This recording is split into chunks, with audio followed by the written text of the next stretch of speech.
say, I'm only going to read books I like. Read books you don't like in case they can tell you something structurally.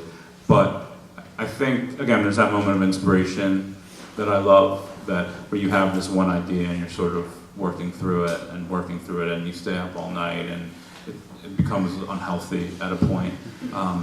But I think we're ultimately, it seems to me, and in reading what other writers have said about their process, it seems to me where what separates good and great writing is that sort of revision stage, is taking that sort of raw material that you've generated and actually making it into art and forming it into art. Who do you look forward to giving you second opinions about your writing? I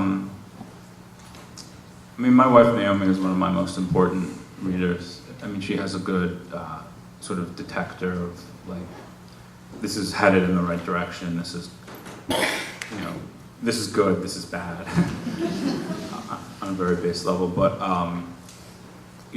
for some of the more nuanced work, I have a couple people, one person from graduate school and one person from, who I've met, through the poetry community in Philadelphia, who are very good readers of my poems and give me great feedback. Yeah, it's very important to have a good reader. And I mean, that's the most important, I think, part of my education has been finding people whom I trust to read my work and give me honest feedback.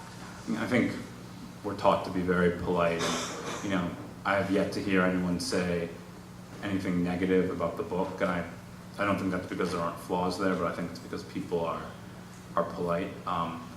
But I think there are times, and I think as my students will attest, where it's just best to be as honest as possible and say, this is what's wrong with this piece of writing, because otherwise you never learn and you never grow from that. So finding those people who are willing to be impolite is important.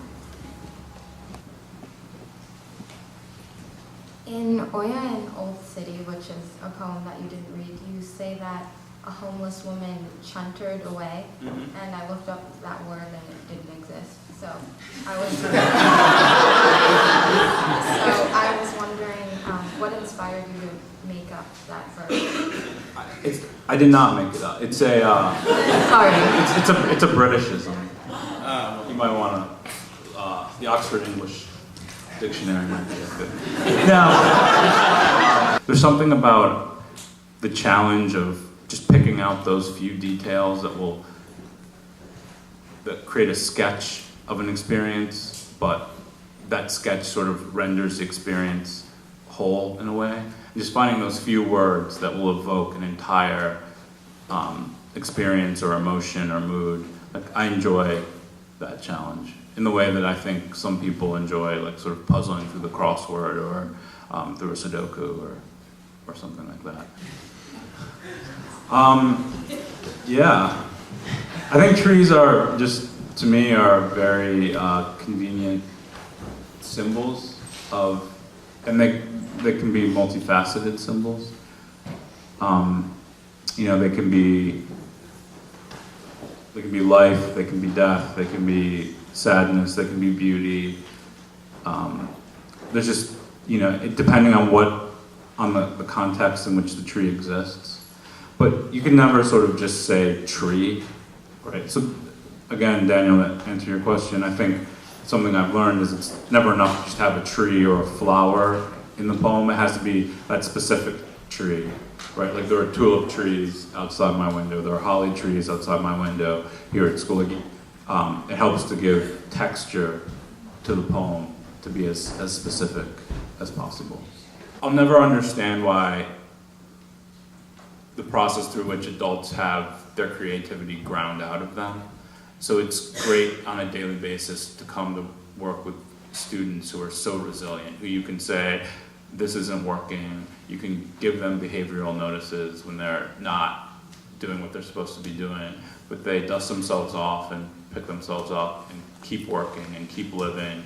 And you ask them to be creative, and someone always surprises me on every assignment I give. Someone goes above and beyond and approaches an assignment from an angle which I never would have expected. And that sort of, it makes me want to keep teaching. It makes me want to keep assigning work so that so I can learn more about the world. But it also is sort of a model for me. Like being a writer there's a lot of rejection in it. I probably sent this book manuscript out 15 times before it was accepted. I sent out hundreds of poems to literary magazines, and 90% of them were rejected.